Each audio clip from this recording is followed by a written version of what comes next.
देखे ना, ये फैसले की तलवार लटका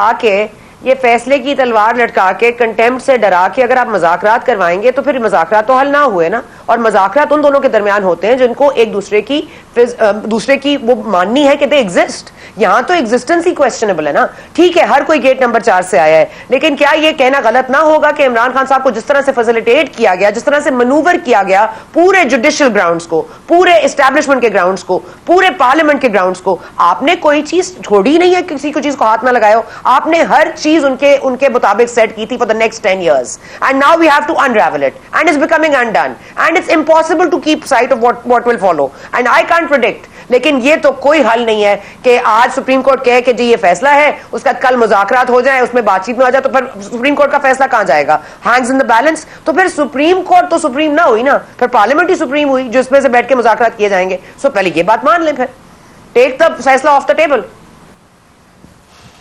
देखिए नसीम, जो पार्लियामेंट में सब मौजूदा हुकूमत है और जो उनके इत्तेहादी हैं, क्या वो ये कह रहे हैं कि हम आइन तोड़ रहे हैं? वो तो नहीं कह रहे कि वो आइन तोड़ रहे हैं। वो तो आर्टिकल 224 का आपको हवाला देके कह रहे हैं कि पूरे पाकिस्तान में एक दिन इलेक्शंस होंगे। इसमें कोई दो राय नहीं है कि ये भी लिखा है आइन में। आइन में तो ये भी लिखा है कि जब नेशनल असेंबली की सीट वेकेट होगी तो 60 दिन में इलेक्शंस होंगे। वो भी आपको पता है कि स्टे ले लिया गया है। तो मुझे ये समझ में नहीं आ रहा कि आइन एप्लीकेबल किस पर है और किस पर नहीं है। अगर हम इसका थोड़ा सा तजाद देख लें तो ये बड़ा ऑब्वियस है कि आइन किसी के लिए है जस्टिस। देखिए ना, जब जस्टिस रिएक्शनरी होगा, पॉलिटिक्स रिएक्शनरी होगा, तो फिर आप पार्लियामेंट से उम्मीद करेंगे कि उनके सियासी मफादात वो ना देखें, उनको बालाए पुष्ट रख दें। ऐसे तो नहीं होता ना नसीम। सब पॉलिटिक्स में आते हैं, सबको अपना अपना सोचना है और सभी आइन के दरमियान पैराकार में रह के सोचना चाहते हैं, उसी के अराउंड अपनी डिसीजंस लेना चाहते हैं। कोई भी आइन तोड़ने के लिए नहीं आता यहां पर, सिवाय हमारे डिक्टेटर्स के। लेकिन देखे ना नसीम, इमरान खान साहब डिक्टेटर से कम तो है नहीं। एक मार्शल लॉ की रूल खत्म करनी है इस मुल्क में।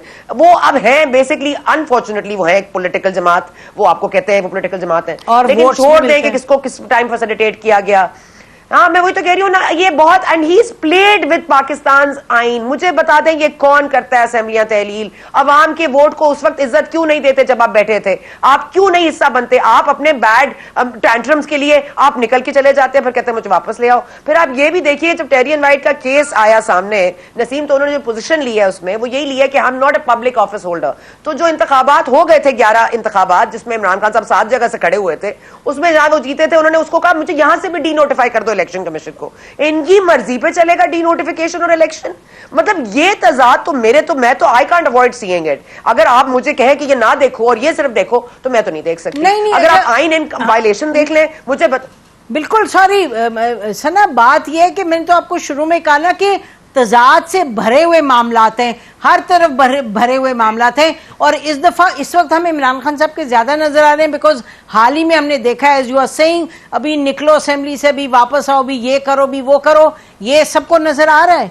तो लेकिन सब तरफ तजादात है ना, ये तो आप मानेंगी, हर तरफ तजादात हैं, चाहे इस्टेब्लिशमेंट तजादात है नसीम। लेकिन हम ऐसे ही तजादात में उम्मीद रखते हैं ना नसीम कि हमारी जो सुप्रीम कोर्ट है वो आइन और कानून के मुताबिक फैसले करेगी। हम कहते हैं कि फ्री, फेयर और ट्रांसपेरेंट इलेक्शन इस मसले का हल है, इस हमारी पूरी सियासत का हल वही है, हमारे मुल्क का हल वही है। तो मुझे बता दीजिए, फेयर, फ्री और ट्रांसपेरेंट सुनवाई क्यों नहीं होती, ट्रायल क्यों नहीं होते? द वे इरफान कादिर साहब was treated, the way attorney general साहब वाज ट्रीटेड, द वे आपने किसी और को बोलने का मौका नहीं दिया। खैबर पख्तूनख्वा पे आपने उनका जो हमारे JUIFA के वकील हैं, सेनेटर हैं कामरान मुर्तजा साहब, उन्होंने अपना वकालतनामा वापस लेने के लिए, बिकॉज आप सुनने को तैयार ही नहीं, पार्टी को नहीं। तो ये तो कहीं नहीं होता ना।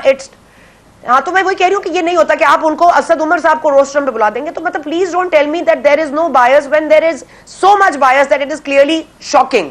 बट उसके बाद आप देख लीजिए कि ये फैसला गैर आईनी है या गैर कानूनी है। एक डिवीजन तो मौजूद है सुप्रीम कोर्ट के अंदर भी।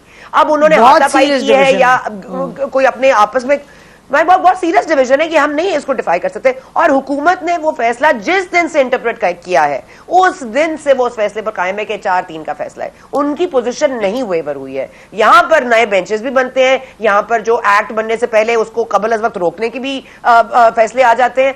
तो ये तो obviously encroaching on someone else's space है, and obviously you are overstepping and you are overstaying your welcome. तो फिर आपके साथ वही होगा फिर जो हो रहा है। और मैं आपको बता दूं, पैसे आए ना आए, आप सिक्योरिटी इदारों को जब लिखेंगे ना कि आप सिक्योरिटी दें, वो भेजेंगे काबीना को मंजूरी के लिए और उसका काबीना मना कर देगी, दिस विल बी दैट। ये बात बड़ी सिंपल है। So no, I am not losing my nerves over it, it's very simple. पहले तो हमें फैसला करना होगा कि हमने आइन पे चलना है, कानून पे चलना है, सुप्रीम कोर्ट के अहकामात को पूरा करना है, या फिर इमरान खान साहब की एमा पर चलना है। पहले हम ये फैसला कर लें, उसके बाद हम बाकी फैसले भी कर लेंगे। क्योंकि मुझे बता दीजिए, अगर मुज़ाकरात हो जाते हैं और वो 90 दिन तो वैसे ही उनसे हम तजावुज़ कर चुके हैं। खैबर पख्तूनख्वा का तो वली वारिस ही कोई नहीं है कि कौन सी जमात उनका जो है पहले रजिस्ट्रार की फीस भूल जाती है, फिर वो केस करते हैं, फिर वो 21 अरब रुपए जो कल कहा गया है कि वो जमा करवा दें, वो 21 अरब रुपए में तो खैबर पख्तूनख्वा भी शामिल है ना। तो खैबर पख्तूनख्वा के इलेक्शंस का क्या शेड्यूल है, वो कौन देगा? सुप्रीम कोर्ट के चीफ जस्टिस साहब देंगे।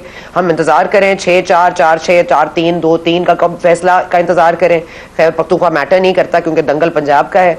और दूसरी बात यह कि फिर जब ये मुज़ाकरात हो जाएंगे, जिसकी which I think is an exercise in futility, excuse my pessimism, but मैं इस मुल्क में इतना तो देख ही चुके हैं नसीम, मैं और आप, कि हमें पता होता है कि कौन कितने पानी में है और कौन कहाँ जा रहा है। देखें, अगर तो पीडीएम जमातों में से अक्सर का ये राय है कि हमने इलेक्शंस भी करवाने हैं, हमने इस मुल्क में जमहूरियत को फरोग भी देना है, हमने आइन की पामाली नहीं करनी है, हमने पार्लियामेंट को सुप्रीम बनाना है, लेकिन साथ साथ हमने इमरान खान साहब को नहीं इलेक्शन लड़ने देना, उनको हमने पाकिस्तान की सियासत से खत्म करना है।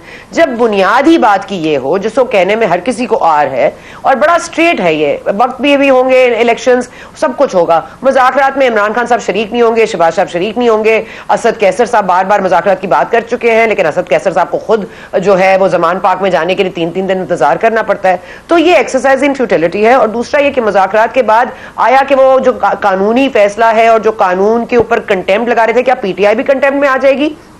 क्या जमात इस्लामी पे भी कंटेम्प्ट लगेगा कि एक फैसला मौजूद होते हुए आप लोग मुज़ाकरात कैसे कर सकते हैं? इसी डेट पे आप लोग कराएं, फिर मुज़ाकरात करें, आप लोग साथ में ईद इफ्तार डिनर करें, जो मर्जी करें, लेकिन फिर आपको कानून और आइन से फिर हमने तजावुज़ तो कर ही लिया ना। तो फिर जब पार्लियामेंट कह रही है आपको कि हम नहीं करा सकते इस वक्त इलेक्शंस इन वजूहात की बुनियाद पर, लेकिन हमने उनको कंटेम्प्ट लगाना है, लेकिन इमरान खान साहब आज कह दें कि जी हम बातचीत करके कोई रास्ता निकाल सकते हैं, मैं इस पर खुश हूं, तो सुप्रीम कोर्ट भी खुश हो जाएगी। आई मीन, ये तासुर बहुत ज्यादा अनफेयर है और it's not, it is unconstitutional, and I don't think that anyone should follow it really, because nobody actually is.